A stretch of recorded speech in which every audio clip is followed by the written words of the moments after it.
the Methodists are somewhere as well. All right, you guys ready to get started? Yes. Let's do this thing together. We are Quick Performance. We make front accessory brackets. If you want to put a new engine in an old car, we make brackets to make that happen for you. We got asked to do a presentation again this year. Instead of doing serpentine systems, we thought we would do something that was a little more personal to us. We have a love affair with trucks in general. And so we wanted to kind of share that, just like if we were in the vehicle on a road trip and we just started talking about trucks, we wanted to kind of share that with you and also give you guys some information about this trend that is happening where trucks are actually more popular than cars in order to operate. So as a company, we're also pivoting our focus away from, not really away from, but towards trucks. We want to do things because we enjoy them and our customers enjoy them, and so we think that's where the market is really heading, and so we want to be there and be a part of that. To kind of just give you an idea of where I am at on trucks, if somebody young came to me and said, I want to start a business, how do I do that? I'd tell them to buy a truck and write your name on the side of it with your phone number, and you're in business, because a truck is infinitely useful. And someone will call you eventually and say, hey, can you haul this for me? Can you do this thing for me? Can you pull this thing for me? And we've all had that experience with trucks. There's something inherently masculine about owning a truck, and I think every man at some point should own one.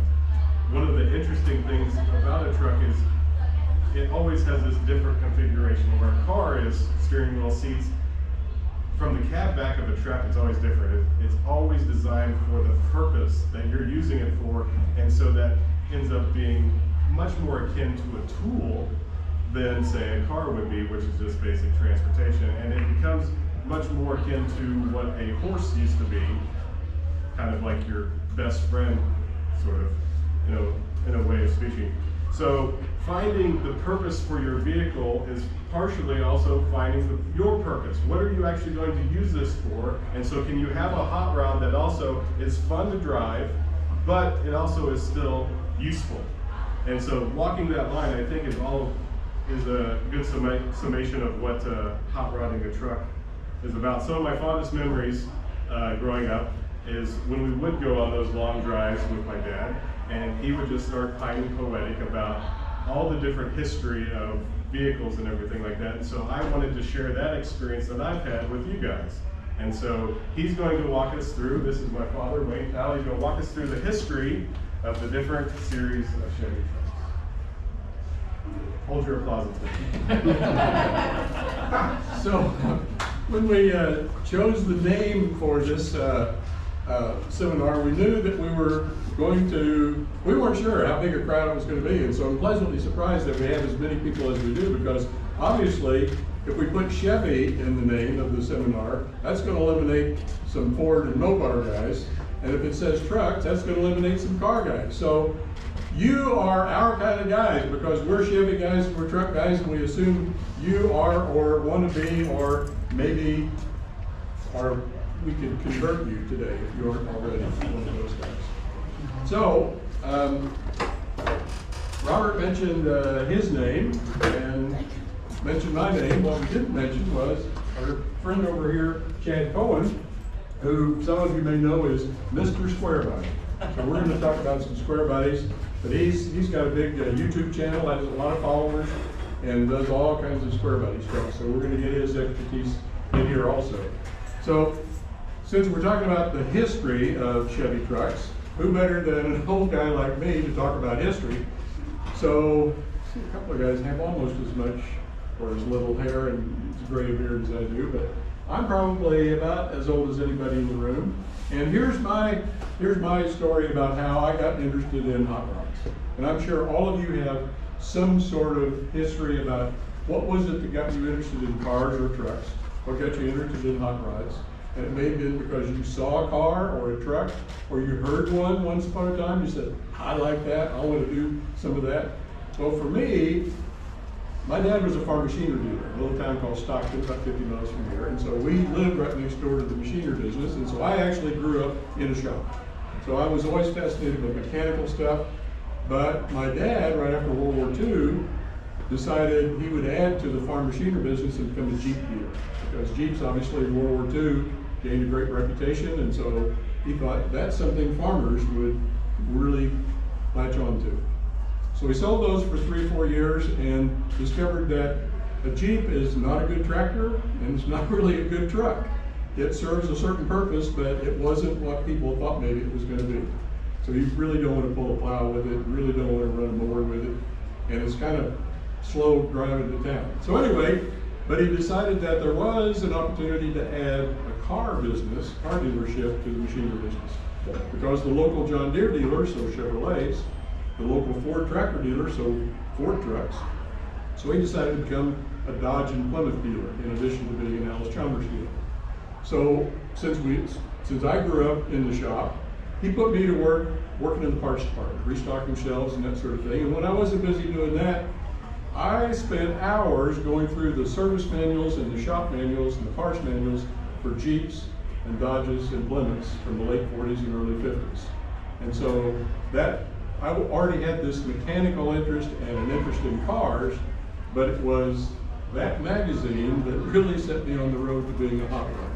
The January 1957 issue of Rod and Custom magazine. I paid a quarter for it, and a quarter back in those days was a lot of money. You know, what are you wasting your money for on a magazine? Especially because I said, well, the reason I bought it is that right there where it says special section, CAD-powered cars. Coots, Roadsters, Customs, and pickups. Well, the idea to take a Cadillac engine, which was a big deal in the 50s, and put that in something else, I'd never heard of that before. I thought, I like that idea. And so I was fascinated by that. And so to me, that's what hot rodding was all about. Taking a newer, bigger engine and putting it in an older, lighter car or truck. So that, right? You still have that issue? Absolutely. Absolutely. You don't, I might have It's in a plastic wrapper. That's why. Okay. That's why it's. I don't want to interrupt you. Yeah. No, I used to have almost magazines of all kinds from that era, and some of those got lost in the flood, some got lost in the fire, some got lost and moved from all over the country. But Yep. that one I studied because that really was what got me started as a hot rodder. So, a couple of interesting things about that issue that relate to Chevy trucks. There were no Chevy trucks featured in that issue, other than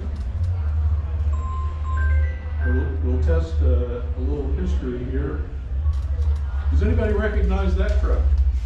Dream truck. The Dream Truck. Who said that? Right there. You bet. Anybody else remember the Dream Truck? Rod and Custom. Yep. So that was a magazine-sponsored project vehicle. It went to all the famous restylers. So in this issue, there was an article about building the grill shelves around, and it went to the George Barris shop for that work.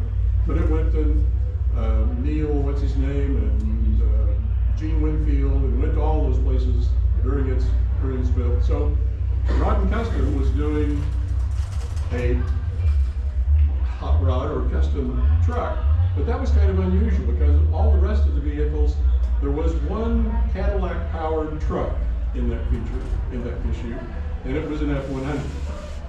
So why didn't Chevrolet trucks become more popular early on? So let's talk about that a little bit. And the eras that we're going to cover are these: the vertical grill era, as I call it, the Art Deco, the Advanced Design Task Force C10s, Squarebodies as a subsection of C10s, and then OBS or old body style. So we're going to talk about each one of those a little bit. So if you go back to the 30s, the real vertical grill era, the 32 Chevy pickup didn't look much different than a 32 Ford pickup. And by the time we got to the fat fender era, that happens to be a GMC, it doesn't look much different than a Ford of the era. But if somebody was going to hot rod a pickup, what would they choose back in those days? Had to be a V8. And what was wrong with the Chevy 6-cylinder? No oil pressure. You used a low oil pressure system on the mains and a splash system on the rods. So if you're gonna hot rod an engine, that's not the lower end you wanna be pumping horsepower through.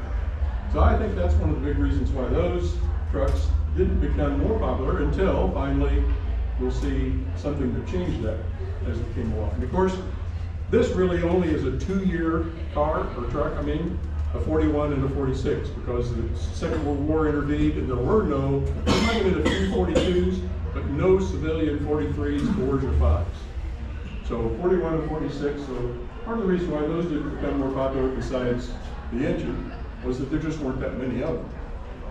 So then we finally get to something that did start to be more popular, the so-called AD, or Advanced Design Series. And some of you know that confusing thing about 55 First Series. So it was really a 54 truck, and the only thing that was different about it from the 47 to 53s was the curved windshield and the grille. The 47 to 53s, it's really hard to tell those apart. If you know push buttons versus handles and bent windows and stuff like that, but basically they're the same truck. So that was supposed to be a 1-year only. Why General Motors decided to do a 1-year only thing, I have no idea, but they couldn't get the real 55 Chevy trucks done in time, so they continued to sell these into 55. So a lot of these, not a lot, a few of these were actually sold and titled as 55s. So that's why that 55 First Series thing shows up. No, I think 56 would have been the first year for 12 volts, if I remember right. Does that sound right? Anybody else remember? Not on the cars. Cars were 12 volt 55 Chevys. Where the Ford one? Ah, okay. Ford didn't. It was right in there someplace I knew, 55, 56. All right, so we're all lit up with AD trucks, have been for a long time. This truck belonged to my wife's dad. She helped him on the farm. Every spring they would combine fescue seed and he'd use this truck to haul the seed to town. And so up until about 1991 or 2, every year they'd drag the 1.5-ton truck out and she would look at the tires and say, Dad, I don't think those tires are, we gotta get some new tires. And he'd look at them and say, I think they'll go another season. He'd been saying that for 20 years. It's now a lawn ornament in front of our shop, and the tires are still holding air. All right. So they go on another season or 2. So because my wife had inherited this truck, we decided it would be fun to see if we could collect a whole bunch of AD trucks. So we started buying pieces and parts and Your wife had that idea? Yeah. Yeah. Wow. Yeah. When I met her, she even owned a bulldozer. Wow. And could weld. Now, gentlemen, I will say that is my mother, and she is a redhead. So, comes with a warning sign, Anything you can do. bright colors in nature are dangerous. Do you remember that? From biology class? So, we've collected a bunch of half-ton stuff. We've got a 3/4 ton. We got a Suburban. We got a school bus. We got a 1-ton. We never found a cab over. So, his first hot rod, after he built, in high school, he built a 350 engine and said, I gotta have something to put it in. I gave him some pieces and parts. I gave him the sheet metal from the 50 Chevy truck and an S10 chassis. And so we mashed those two things together. And the summer after he graduated from high school, we threw all that together, got it inspected and licensed, and we threw our suitcases in the back, and we drove it to Louisville to the Street Rod Nationals. We'd driven it 50 miles the night before, so this was really its initial trip, and we made it there and back. Had a great time. Eventually, he needed money, so he sold it back to me, and you know how that works. And so I drove it for several years. But finally, it was time to move that on, and so here is the current AD project. So this is actually a 3/4 ton, 5-window cab. So this was Chevrolet's first time to do something sort of to make a truck kind of special. To put the deluxe cab with the curved windows in the back corner. And if you'll notice, there's actually some stainless steel trim around the windshield and the side windows.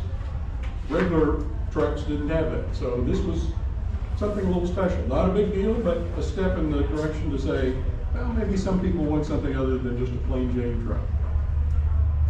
All right, so what's good about the Advanced Design series?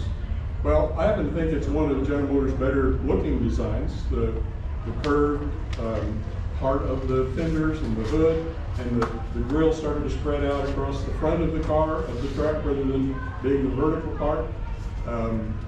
It had a little more room in the cab. The downside was that it still had that Babbitt pounder engine in it, but by the time these started to become popular, you could put a small block V8 in, but the hazard then was the steering column, the steering box were designed to fit in the 6-cylinder, not in the V8. So people had to work their way around that. And of course it had a beam axle and parallel leaf springs, and those are not the greatest handling and riding things. But pretty soon the aftermarket came along, people started to figure out how to put Mustang 2 cross members in, people like Heights started to build brand new cross members and that sort of thing. So the aftermarket started to fix some of those problems. One of the other things, of course, is these had a torque tube rear axle and drive shaft, and so you had to change that out for sure. So those are some of the downsides of this era, but I still think from a look standpoint it's one of General Motors' best designs ever. I'm a little prejudiced about that. So you'll see in this truck that we're building right now, obviously it's got an LS engine in it, and of course some of our brackets on the front, our so-called street rod system that puts everything up nice and high and tight, because those trucks are pretty narrow between the fenders. Does anybody recognize the front suspension in the truck? Can you see that well enough?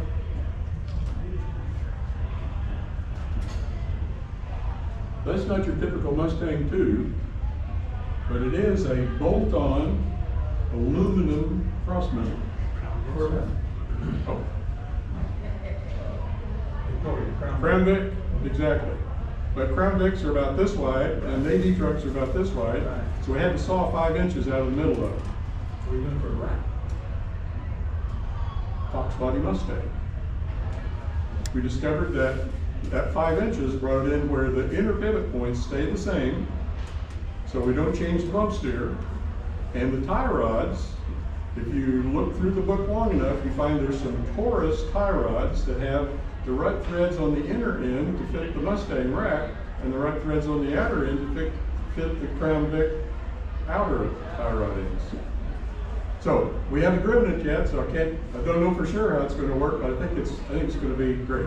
It also has a slightly older 8.8 Crown Vic rear axle with a 4-link, and right now it's on coil springs, but you could go air ride if you wanted to. All right. Then maybe one of the prettiest General Motors trucks would be the so-called Task Force series, the 55 to 59s, especially the 55. And that grille matches the 55 Chevy car, and it's terrific. And of course, sort of giving us a hint on what kind of styling was coming down the road, the Cameo was available. It had the flat side.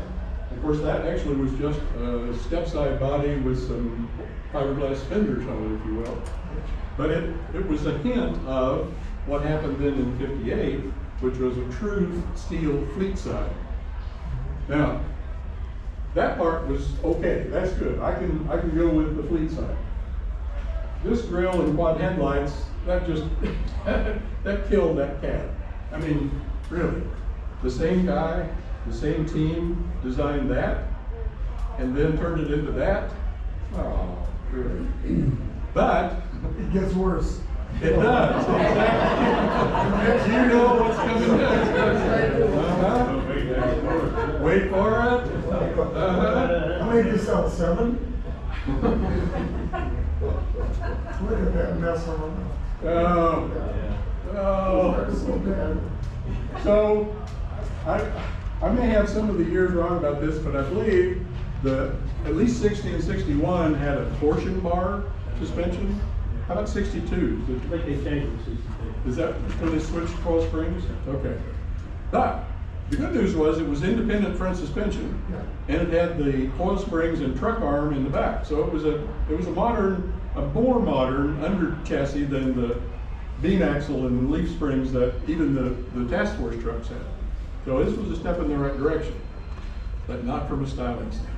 Good grief. Okay, so they improved it a little bit by putting the later hood on there, so I can live with that. But these still have been sort of the stepchild of the C10 era. But the baby that everybody loves is this one. Well, almost everybody. That, I think, also is one of General Motors' best designs, that 67 to 72 truck. And that even became a little more modern because it was coil springs in the front, no torsion bars. You had lots of choices as it went through the 5 model years. More choices of small block Chevy engines, big block Chevy engines, power steering, disc brakes. So we're starting to be a modern truck at this point. Still some things that can be improved, but it's starting to get there. And I'm not going to step on Chad's toes, but I've owned some of these, so I like these. It's not my favorite CK, but some We people. all had issues. Only one issue, rust. Huh? Rust. Yeah. Heaviest rusters ever made right there. Yep. Fairly Now, rust. I will admit almost all Chevy trucks have some It's issues, patina. It's but- not rust, it's patina. Weight reduction. Yeah. Go fast. Speed holes. So what's amazing about this is what other truck series, and I realize there's a mild change in 81 where they sloped the hood slightly and the grill changed around a little bit. Basically, it's the same truck. For, if I do the math, that's Yeah. 14, 15 model years. Good grief, that's amazing. And no, it didn't outsell Ford, but they came really close. So that's an amazing thing. And so this also, then all those things we talked about being a modern truck, now there was actually factory air that worked, and power steering, and power windows, and all sorts of things like that started to be. Bucket seats. Yeah, yeah. And starting to be sort of a sport truck idea. And of course, this is the truck that really would become what a lot of people would call a sport truck.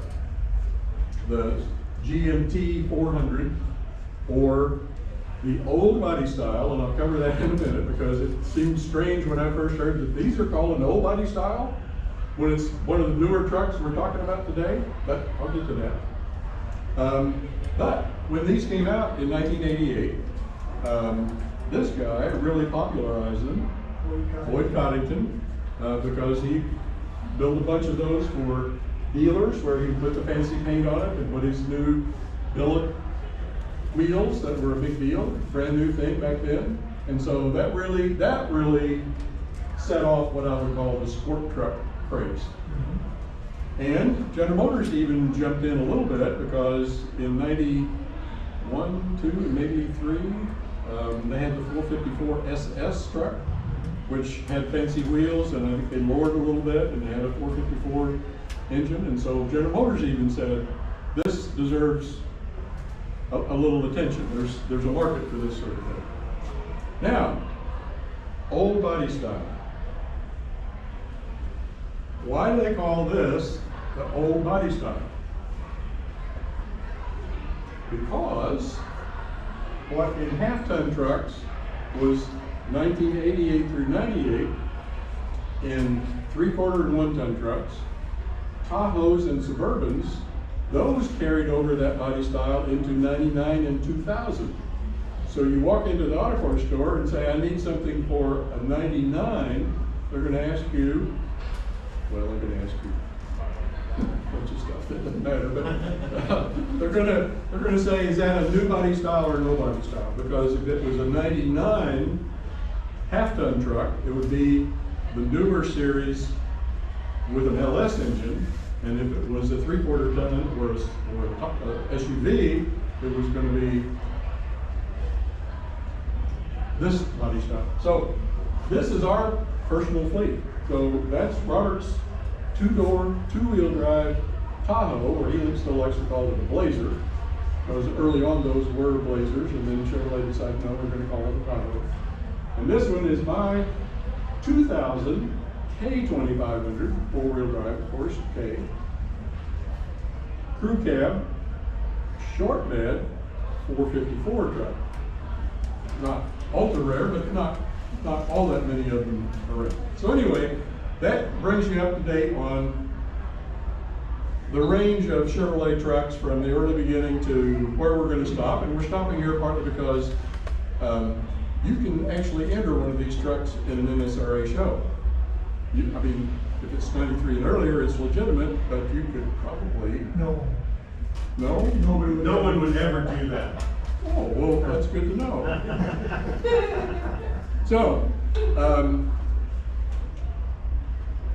Robert's going to talk about, in general, what are the things that we can do to make a truck even more of a hot rod. So he talked about, yes, it serves a purpose. It can be a working tool, but it can also be, you can take it to the ultimate limit and make it as hot roddy as you want to do. And so we'll turn it over to him to talk about that.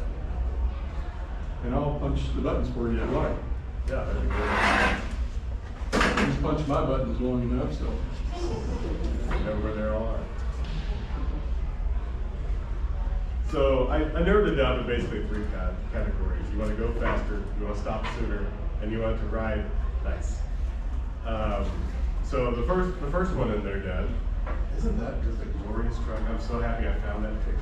A steal from somebody else. This isn't that's not what that truck looked like new.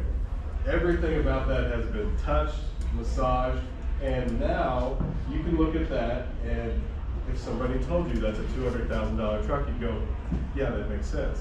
Whereas I don't think it was 20, maybe 30 years ago, the idea of a $100,000 truck was, well, that must be a semi that's hauling a big freight or something like that. And now we hear that number all the time, and in fact, if you're going to buy a 67 to 72, you better have your pocketbook and your bank drawn speed dial, because not only are you going to need to buy it fast because there's 4 guys behind you going to pay the same amount that you are, it's going to be quite expensive.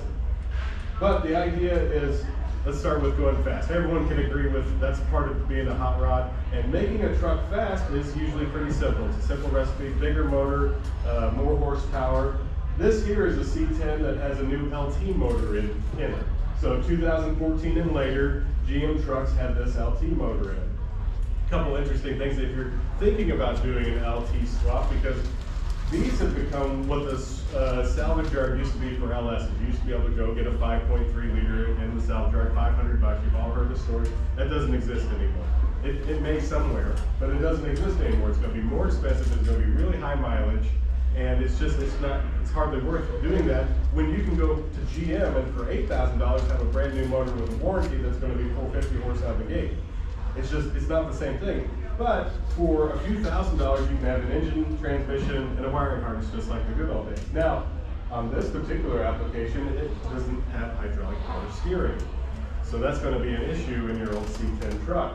And also the same issue with the AC living in an inconvenient location on narrow frame rails that the C10s were on. So we make brackets to make that happen. This is going to be what happens next. There's going to be an LS craze. That's going to stay around probably forever, just like there are still guys doing brand new small blocks. It's going to be forever. Something's going to happen. People are comfortable with different things. So the easiest way to go faster is an engine swap. It's going to be a whole lot better than trying to take that stock motor and hop it up. It's cheaper just to go get brand new power and swap it in. But there's a lot of expenses that go into that with the motor mounts, the wiring harness. You're going to touch all of that engine bay by the time you're done with it. So stop sooner. Does anyone have any questions about go faster? You guys get that concept. That's probably what you live and breathe on the Saturday morning shows. So when we were young, you guys might be too old for this. Did you guys have Saturday morning cartoons? Is that a thing? Or were you first forced to go out in the world and play like human beings? As you got older, it became car shows instead of cartoons. That's what that was about. Stop sooner. So one of the things that I dislike about old trucks is they have these terrible brakes. Every time you push the pedal, there's hope involved. It's a faith-based process. And so you can either go about that in a couple different ways. You can upgrade OEM by bringing new modern stuff into. You can do hydro boost. New companies are coming out with a boost assist that just bolt on, ready to go. It's never quite as easy as the marketing guys lead us to believe. But that is possible, or you can go with an aftermarket system like a Bear or Willwood, and that's more if you're really serious about autocrossing or something like that. I don't know that the daily drive, I don't know how much value you get for that. But these C10 trucks are so popular that you don't have to look too far before you can find somebody who's trying to help you get into disc brakes front and rear. Rear disc brakes do make a big difference on how these trucks stop. It's really amazing. I don't know what it is about drums. You could probably explain that better. So hear a little bit about the shortcomings of drums. But being able to go faster means you need to stop sooner because the car in front of you isn't going to keep going. So stop sooner. And then the next one is ride better. The thing about these trucks is they ride like a truck. You're going to bounce down the highway. And especially if you take this thing lower, it's going to ride probably even worse. And so one of the things you need to be aware of, if you want a truck that sits like this and gets on the front of magazines, is you're either going to have to deal with a poor ride quality or you're going to have to spend more money. Now this is the sales pitch. Are you ready? So there's a couple different ways to go about getting a truck lower. You have drop spindles, you have drop springs, and then you have coilovers, and you also have air ride. Companies now are making complete suspensions. You guys have probably seen the Roadster shop is doing really crazy, amazing, where you can buy an entire chassis, wheels, tires with an LT4, ready to go, $80,000. Just get out your checkbook and you go talk to your body guy. And you can have a SEMA build ready to go. So also with the 67 to 72s, one of the cool things that I just found out that you can do is you can actually swap a Squarebody cross member into the 67 to 72, so you get a little bit more modern A-arm, and you also have the ability to, there's just more suspension stuff built for the Squarebodies because it's 14, 15 years long. You buy a complete chassis, springs and shocks. So if you just say, hey, I just want to get about an inch lower, I'm going to heat the springs, or I'm going to cut off a coil. That's great, that'll do that, and it will ride worse for your trouble. You can do things like a drop spindle, but you might be hacking up your A-arms in order to get your 15-inch wheels to actually clear when you go through your full range of motion. And also, when you do something like that, it's going to change your steering geometry. So now you're going to have to compensate for bump steer and also maybe a lack of range of motion, so your turning radius isn't going to be as good. One of the solutions to that is coilovers. Coilovers are nice because they come in a nice compact package and you can really tuck them in tight, and you can put those big fat wheels and tires on there to make it look really good. But it's just money, right? It's just money. That's the only thing holding you back from having your dream truck. And it's really expensive. The other thing about coilovers that's so amazing is they're adjustable. So you can jack them up and have a normal ride height. They have adjustable shocks, so you can tune it to be really hard when you want to go on some tight roads, and you can turn it really soft when you're going on that long drive down the interstate and getting to see what all of our tax dollars are going to provide us. On an air ride, it's a little bit different. If you're going to lay frame, where are we at on that? I'm just firing these things off. Yeah, go back. So if you're going to lay frame, if you're going to put that truck all the way down the drive, the only way that I actually know how to do that in any meaningful way is with an air ride. Rhino, is that accurate? You do hydraulic. You do hydraulic? I know nothing about that, so I'm not going to say anything about that. Ask Rhino about hydraulic. Old school. So air rides are awesome. It allows you to go up and down. They are very expensive to install, and there's this ongoing maintenance thing of you will chase air leaks for the rest of your life. You can get the system put together really well, and it could be really well for it, do really well for it, but air tanks leak, bags, there's just a maintenance that happens more so than with coilovers with a static suspension. Also, from what I can tell, if you're going to do that sort of dual lifestyle where you kind of want to have it sporty and you kind of want it to ride nice, it's not the easiest thing to go between those two like it is with coilovers perhaps. So air ride is fantastic, but it's not like a perfect solution or anything. So when you're thinking about what kind of suspension you want to put on your rig, it's good to kind of understand, here's the pros, here's the cons, and does this actually fit the purpose of the vehicle? And then I covered adjustable shocks. They are expensive. Adjustable shocks are $100 to $300 a piece. You can spend all your money all at once. Part of the suspension is also the steering. So, you know, everyone has driven a truck where this is how it goes down the road. You're hitting the left and you're hitting the right, and you're just trying to keep it going down the road. And companies like Borgeson have come along and said, hey, we can make a quick ratio turning steering box, so the guys that really want to autocross or something like that. And it's also going to be a whole lot tighter than your standard GM box. Also switching away from the biscuit, what's it called? Rag joint. And going to something closer to a universal joint can tighten up that steering. Now, that sounds great, but you need to know, are you on a dirt road with washboards and stuff like that? Because that rag joint used to do a bunch of work, and that's why it's wore out. So instead of having a rag joint between you and the steering box, now you are the rag joint. It's not always terrible, but something to be aware of. Not all upgrades have no cost. Every upgrade has some sort of trade-off, and you should be aware of it. So lowering spindles and shackles. So this was David Nash, our production manager. He has this 96 Tahoe. That was it riding in stop ride height there. This is simply taking a 2-inch drop spindle and a 2-inch drop shackle in the rear and just lowering it down, keeping the stock 15-inch sport wheels. And you know, for me, that's perfect. You got your stock springs and shocks still, so your ride quality changes nothing. And in his application, he just dropped the timer up and put it back up. He didn't even have to get an alignment. So he has $400 into dropping that truck 2 inches, and he has a daily driver that, you know, I think looks fantastic. It doesn't look stock. There are drop limitations. So the Pro is the price, $400 for a suspension is fantastic, but you can only go so low doing that before you start running into other issues. Another way to get lower is coilovers, as I said. So the performance of coilovers is undeniable. If you want a real sport truck, that's the direction you should start chasing, because the adjustability is just there. You can adjust out that Chevy lean if you want to, but the downside is it's really expensive. To the tune of, if you want to do a front end, it's going to be a base price of $2,500 for parts.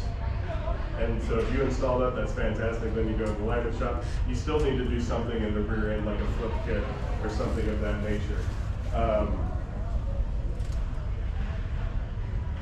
Then, with the other thing about coilovers is, what do you do in the rear? Do you just do a flip kit and run your leaf springs, or do you switch into coils? Because that is where the gold mine is for these companies. It is very expensive to change out the back end, and it makes it right. It's not a truck anymore. It is a hot rod. That is one of the main differences. If you really want to go race a truck, you need to get rid of the leaf springs. But take it from a 1900s wagon cart and make it a modern vehicle. So air ride for me, I said this is the only good way to lay frame. This is a fantastic look. I really do love it. But as I mentioned earlier, the price is similar to the coilovers. To do Have you priced out one in a long time what it takes to do an air ride all the way around? It's wide open. I mean, it all depends on It's usually 10K plus. how low, how big the wheels, narrow rear ends. Ride tech kit start at $8,000. Yeah, and that's before any installation costs. That's just the parts. Yeah, so it is an enormous expense. So yes. But you can take your chances with the Chinese eBay stores for under 1,500. Yeah. Yeah. I mean, But have it's your cheap. tire patch kit and everything just But ready it's, to. but it's cheap to change the tubing Yeah. and get some good bags. Yeah, that is a good option. Yeah. So, I have this. I don't disagree with that lifestyle. I've always had this philosophy. I've never bought cheap tires before because it's the only thing that touches the road in that entire vehicle. And so why would I put the cheapest thing on the thing that I really care about doing a good job the most? And I feel a lot the same way about a suspension. Like, I won't drive a car that I think is too difficult. I'm not wild and crazy. I have young children that I expect to see get old. And so I typically stay away from that sort of stuff. And I go with the higher end stuff, but who knows how much difference there is in quality, because a lot of these companies are having their stuff made in China. It could be coming out of the exact same factory, it just doesn't get their name stenciled on it or something like that. And my suggestion, okay, look at it this way. Yeah. Every big truck in the country is on air. Yeah. Every one of them. Yep. They're not braking, Mhm. ever. So why not? Because they're buying good stuff. Yeah. So that's why I said you can get a cheap kit, you get all the brackets and everything you need, which are gonna be just as good, Yeah. probably. And then go to the truck place and get the particle, Yeah. the bags and the lines. Yeah. Like a semi. Yeah, that's a good idea. Absolutely. Yeah. I like that. What else we got? So drop AR. So this is my daughter. She had to make it in here. She's gonna be a truck girl. So what I actually did when I got this Tahoe / Blazer, it was actually on Veltec all the way around. It was a 4.6 drop. It had drop springs, drop spindles, and a flip kit in the rear. But I absolutely hated the way the thing drove.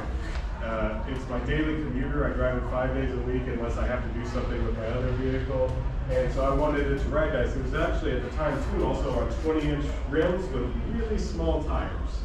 And so there's a combination of things that I was just going down, because I drive from Southeast Springfield up 65 to Fairgrove and back every day. That is my commute. And it is this. And it has grooves and it has washboards and it needs to be rebuilt. So what I did was I actually switched from that and went to a drop spring. So it's an A-arm that allows the stock spring to come down lower, which sounds perfect to me because I get the full length spring now. I go back to a stock length shock, and I'll tell you what, it's awesome. I really, really like it. I would recommend it. However, I went with IHC. I think DJM is probably a more famous brand. I went with IHC, and the one thing I don't like is how they connect to the sway bar. It's at a really, really odd angle, and it's eating up that little rubber bushing or whatever. And so I have to come up with a fix for that, and that's the reason why we're not a dealer yet.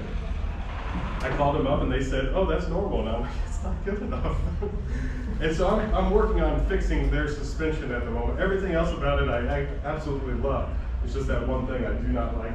The ride quality is exactly there. I haven't done anything different in the rear. I did a 3-inch drop. That's a little bit less.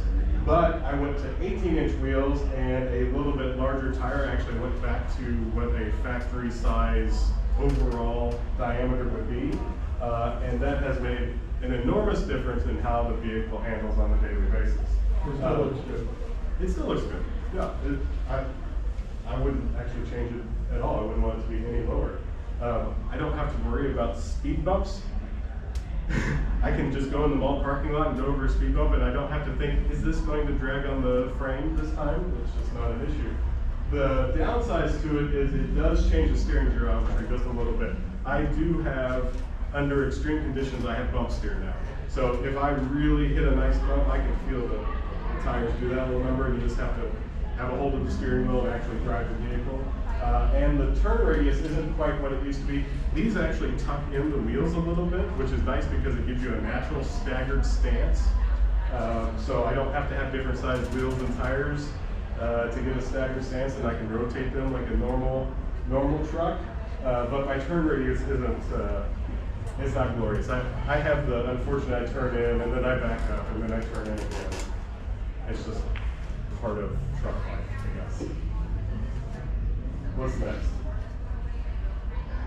Well, that's all I have to say about going faster, stopping sooner, and riding easy. Want to have the rest of the time open. So Chad, I got to meet him last year, and I was really impressed with his YouTube channel and the knowledge base that he has just from working on his own vehicles, and he's been around doing that for a long time. So I wanted to have a conversation in front of you all, and you guys can participate in that, about, you know, if you're looking for a Squarebody, which right now is the hot truck, it's hard to buy one. And so there's a lot of, you're either gonna spend a lot of money, or you're gonna get one that needs a lot of work. So most guys are gonna go for that second option. And so I wanted to ask him just a few questions about, so Chad, what do you look for when you're buying a Squarebody? What are some of the things? Of course, overall quality. Of course, we've already said, you know, they're one of the worst ones for the price. Absolutely. Depends on which part of the country. So even some of them in Arizona, they'll still have little spots, you know, to go through. So rust is your biggest issue when you rock. Where are those spots, the main ones? Rocker panels, Okay. head corners, floors, No. your rear fenders. So the floor, can you see that from underneath, or can you, is it a feel thing, like you took in your steak? Well, if your cat mounts are already rested on, then you can pretty much see all of those. Sometimes there's hidden holes from underneath, above your cat mounts. It's poor design. They've got holes big enough to allow stuff in, but no way to get everything out, so it just traps everything right in there that cat supports in the front. So that's the biggest thing. I mean, depending on what part of the country you come from, how severe it can be.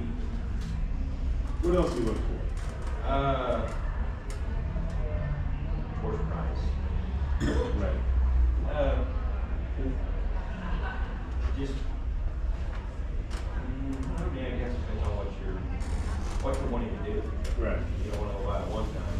I mean, you build a hot rod out one time. Just go back to what you said earlier about, you got a utility for a purpose for a truck. That's what the trucks are. Yeah. For a purpose. Well, I didn't do truck stuff, but I didn't have a hot rod. So my crew cab one time four-wheel drive was a hot rod also. Right. So, but you know, if you're looking for a truck, you know, what are you going to do with it? How far do you want to go with it? You know, is the truck that you're looking at be the right one for that deal? Yeah. Is there different trim levels that are better to have, or options that you want to make sure that it has? I mean, all options are available in all trim levels. So you can have a custom deluxe, which is the lowest trim level. That had power steering, power brakes, 4x4 in the factory, 14.5 inches from 73 to 79. You can get a short bit half ton with 4x4. You know, so the trim models for Silverado is top trim model. You get most of your conveniences, power windows, power brakes after 77, or power windows, power locks after 77. And that goes back to what year you're looking for. Because before 77, you didn't have power locks. Power brakes, power steering, that's one of the options. You may find trucks that didn't have it like that. Brakes. How hard is it to add that if it doesn't have that? It's simple because they're all, you can find a full dumper truck is the best way to do it, or go salvage yard. Of course, unfortunately nowadays, it's hard to go to the salvage yard, you know, they got crashed. Oh, yeah, for sure. So they're hard, parts of the salvage yard are getting harder to find. So you gotta seek out individuals, for these things. That Craigslist about the Facebook marketplace. So, but sometimes those guys like myself aren't real fond of letting go of parts. Right. We need them They need them later, that's But tough. yeah, it's like power brakes, power steering, it's all local. There's power brakes, you do have to change the rod or the brake one, there's different brake metal. You can make it work, but a lot of just closing stuff in the factory, you have to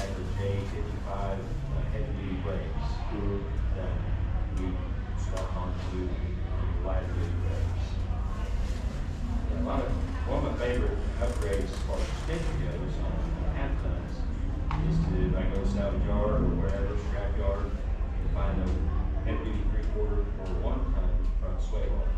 Is there an inch and a quarter? Okay, yeah. The factory half ton or inch. It really does make a huge difference, and it may cost you anywhere around $1 million, and then just all your equipment in there, and it's a huge upgrade. It's no modifications, Right. Just bolt it. bolts right in. That's excellent. Is there anything that you would say that if it has this wrong with it, or if it has this option, that you should avoid it because it's just more hassle or cost than really worth? I don't know if I can put anything on any one thing. I guess it still goes back to what you plan on doing. If you plan on restoring it, if it has a lot of rust, you may just wait and find a better mechanic. Yeah. You know, in situations where you might be building a rat rod thing, where that actual rust or patina could fit into it. I don't know of any one thing I'd say completely avoid just because of the truck. Yeah. I would say it goes to. Are there items that are much more expensive than you'd expect them to be to fix? I mean, rust is probably one of them. You chase that forever. Yeah, which everything's going up nowadays, but body panels, everything's expensive. But I think A and D is pretty much, I know they've got, Yeah. you can almost build a complete truck out of it. Right. As long as you have some sort of a frame with the Yeah. Frame, get a bin number on. pocket, but Yeah. I mean, the cost of stuff goes back to what kind of building. I'm a cheap guy, I like to use factory stuff, I like to keep stuff simple, that's what my YouTube channel is mostly geared towards. What kind of fun or what kind of a build can we have with, not necessarily stuff laying around, but stuff that's everywhere, right? Instead of spending $10,000, $15,000 on a suspension system, what can we use to make it work and still maybe not have the same, but more affordable? What suspension did you use on the racetrack? It's all stock except for, the only thing I done was axle flip, but Did you lower the front end? No. front end still. So it has such a big natural rake that just lowering the rear end makes it kind of. Yeah, and well, for street driving, I have 37s on the Mac. It's a little unique build, so it kind of levels it out. In the front, the truck was originally a straight 6, 250 straight 6, and it's now got a big block. So that extra weight of the big block is actually lower. Yeah. That's how we lower stuff on the farm. We just had weight. One question, Chad, I mentioned the sheet metal change in '81 for the hood change. Are there any other significant mechanical differences between the trucks before and after? Not really mechanical on the 81 and later. Just the front sheet metal from the cab forward. The fenders, cowl, the windshield wiper, motor, or gearboxes are different. The hood, inner fenders, bumper, front frame doors are just a little bit different. But mechanically, pretty much everything will interchange. Somebody was telling me a while back about '87, there were some actual throttle body fuel injectors. That was the first year for qualifying. Yes. Okay. And see that in '87 they changed the designation to C and K or how or four-wheel drive, two-wheel drive. For the square bodies they changed it to RB because they were getting ready to roll out the ODS trucks, and they were going to be the CK series. So for '87, actually from '87 and '91, as much like the old body style, from '88 to '91, you can still get Suburbans, Blazers, four-door crew cab trucks, and some single cab one-tons were still the square body style. In '87, the first year, they actually put in that throttle injection. Something I thought of whenever we were talking about the design and features of these trucks. Square bodies were originally marketed as the rounded line.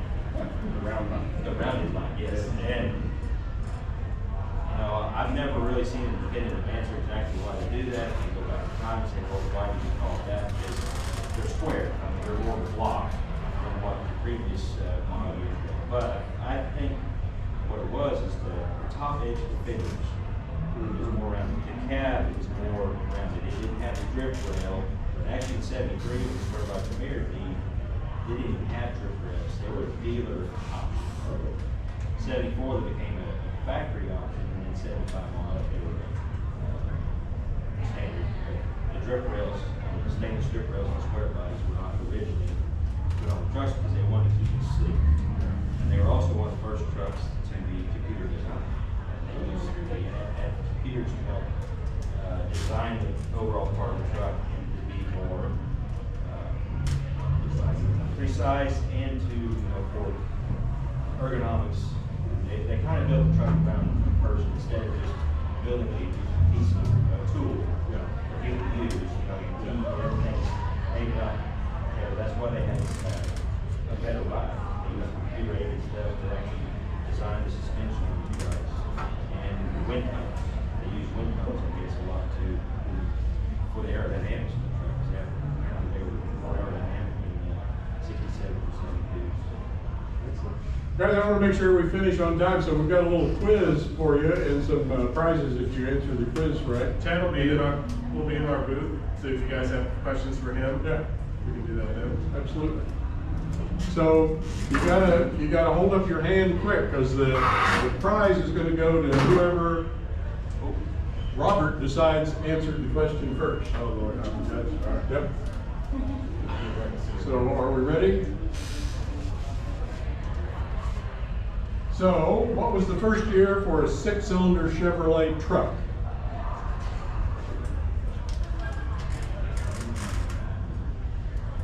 Uh, 29.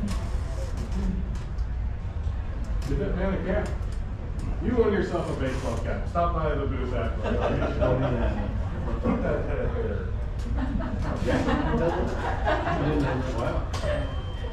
So, Chevrolet, the first Chevrolet truck came out in 1918. It was a 4-cylinder. Basically, it was just like a Model T, where they just beefed up a car frame and stuck a flatbed on it and called it a truck.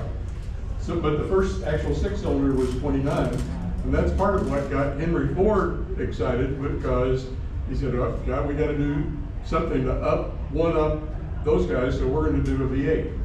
All right. So, what year? What was the first V6? Oh shit! Give that man a cap anyway. All right, I'll see if I can stop doing that now. So yes. Now, you come to GMC or just show on these questions? Ooh. Yeah. Oh. How about, I should have been GM. So yes. So we're gonna have some questions here obviously about Chevy and GMC. So the first year for a V6 in a General Motors truck Okay. of some kind. Yep. Was it 6? Okay. All right. Was it 305? Oh, that, he even knows the size. Okay, yes, you're right. Okay. First year for V8, don't hit it. I'm sorry, you've already won. Yeah.